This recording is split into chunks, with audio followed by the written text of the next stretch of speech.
And we're back for another episode. In this episode, we're going to be starting the 240 part of the Relic quest. And as always, hello from Mithrie. So, I apologize for the last two episodes not having background music. I realized after the fact. So, anyway, we are here in Aziz La, as per usual, at 7-11. And we have, so far, the 230 Hyperconductive Ukonvasara. And it's obviously for Warrior. So let's talk now to Ardashir, and let's see what we have to do. So the quest is called A Dream Fulfilled. Please note, upon completing quest A Dream Fulfilled, you'll receive an Anima weapon for a Warrior. Okay, undertake as a Warrior. That's fine. So, and this will give us the 240 Relic. So, Ardashir is lost in Fort. Changing classes or jobs will prevent progress during this quest. Okay.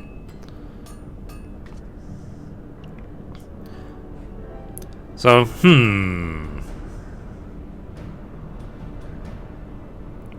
cool story, bro.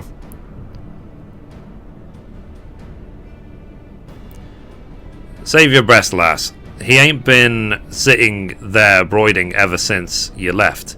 Surely, I said, surely we just leave her be, swinging the weapon about as she pleases, and the animal will grow on its own. Of course, there's no satisfying him. I do not know what's stirring in that loaf of his, but I wish he'd pay a mind to stirring elsewhere. The boy could use a distraction. Hells, I could make use of a nice booksome distraction myself. For the last time, please do not speak of such things. Not everyone shares your deplorable appetites.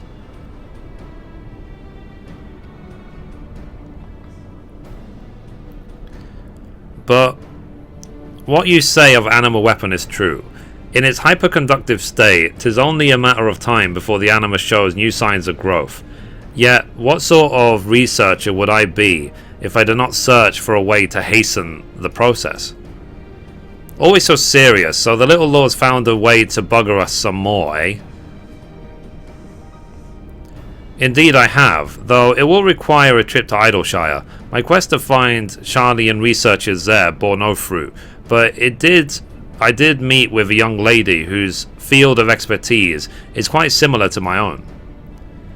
Her name is Ulan. She has a vast knowledge of arcane entities and specializes in the study of carbuncles. In fact, her research concerns the enhancement of these entities with crystals.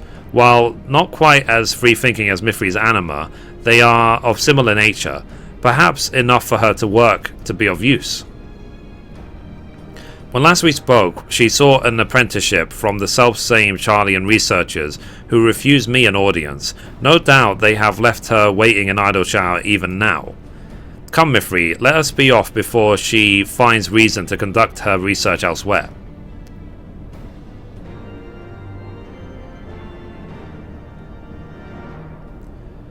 So the quest A Dream Fulfilled cannot be abandoned via your journal. If you wish to abandon the quest, you may do so at any time by speaking with Ardashir. Interesting. So we need to go now talk to Ulan in Idleshire, so let's go. So I literally was just there a second ago, but you have to actually activate the quest, otherwise Ulan doesn't appear.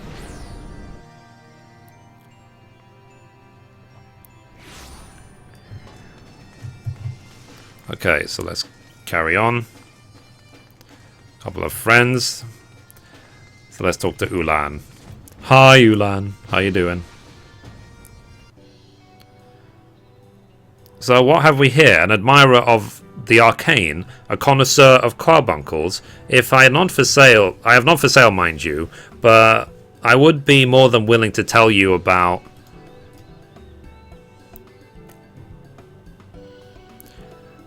Ardashir, pray forgive me, madam. Had I known you were an acquaintance of him, allow me to start anew.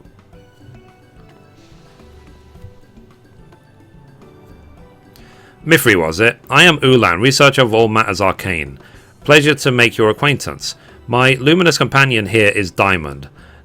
Now, exactly how did you come to know, my dear Ardashir?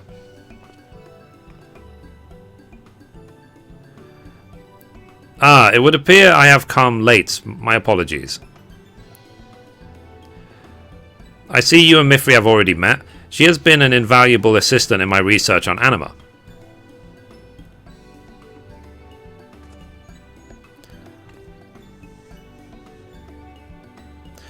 I see. Before you left Idoshar, we spoke of your preliminary proposal for Sharlians. I would very much like to hear your work has progressed thus far. Or how your work has progressed thus far.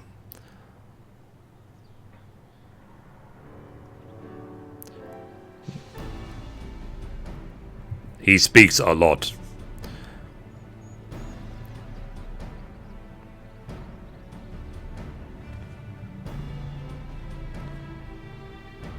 So I wish to borrow my techniques for crystal absorption and apply them to your anima. An intriguing idea. Though there still remains one rather large obstacle. Arcane entities like Diamond here are comprised almost entirely of Aether, which is why I believe the ethereal energy of crystals can be harnessed to further their growth. This is the basis of my research. This can only be accomplished, however, using crystals with a combination of differing elemental aspects. All arcane beings are unique, and thus require a balance of crystals tailored to their composition. Even the slightest error can disrupt their ethereal equilibrium, possibly destroying them in the process.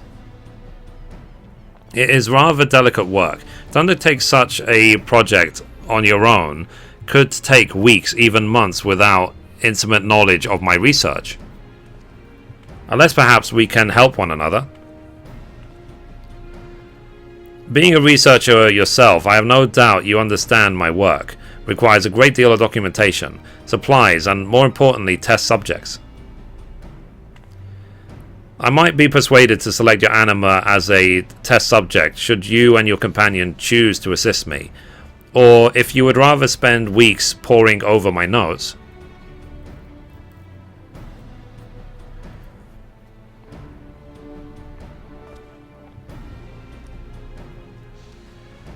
No, I think that is more than fair. Then we are agreed. You will supply me with literature to supplement my research, and your assistance here will bring me supplies. Here is a list of what I require.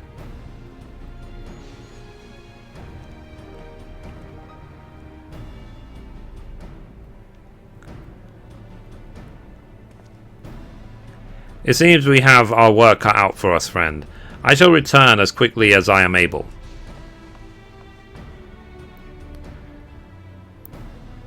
Was tying together with me truly such an unpleasant proposition? Now, where were we? Ah yes, supplies for my work.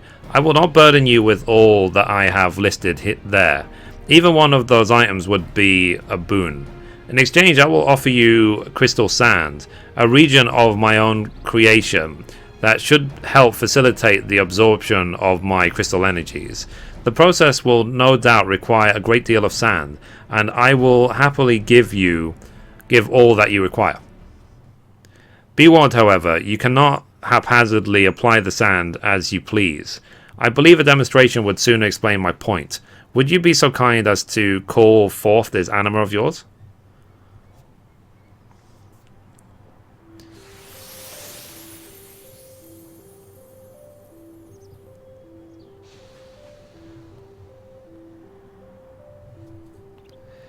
So, what a splendid thing you are. You seem surprised I can see it. Come now, Mithrie. I have devoted my life to the study of arcane creatures of all sorts. As Ardashir explained it, the two of you have gone to great lengths to come this far. That I should be unable to see it would be far more surprising. Now, come closer, little one. I have a gift for you.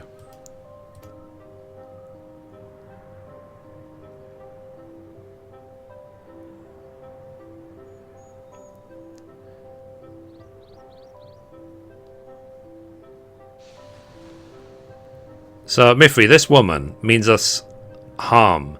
My body, it fades. We must flee. My apologies, I did not mean to frighten it, though I must say your anima is more perceptive than I supposed. As I said before, every arcane creature is unique and requires a certain balance of elements to absorb crystal sand. This sand, however, is at odds with its composition. Rather than waste time probing your anima to ascertain a proper balance of elements, I propose that we treat crystal sand with umbrite, stripping it of its elemental properties. This is by far the safest and quickest way to prepare the sand for consumption.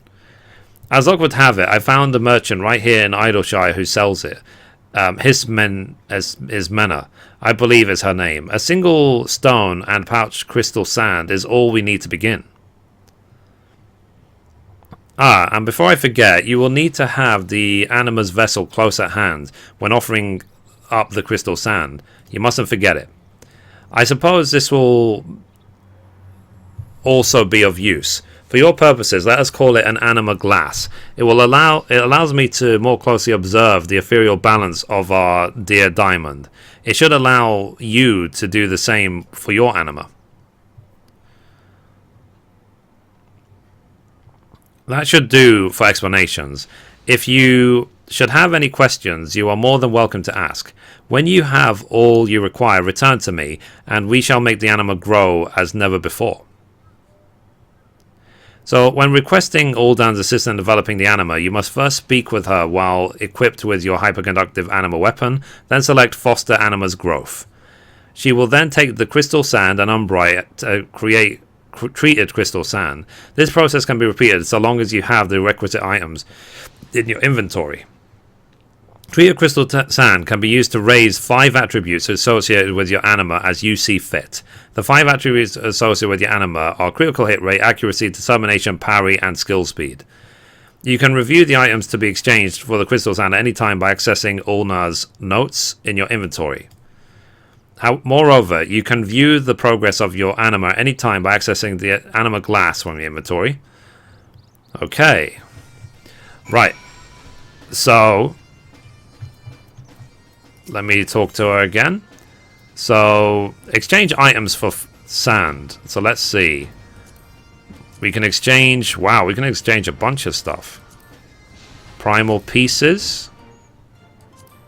Interesting. Farthing,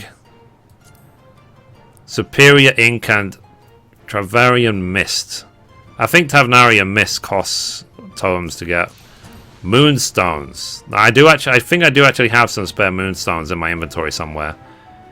Demateria. Interesting. So you can exchange Demateria. Given that given that I do a lot of desynthesis, I might see if I can get these.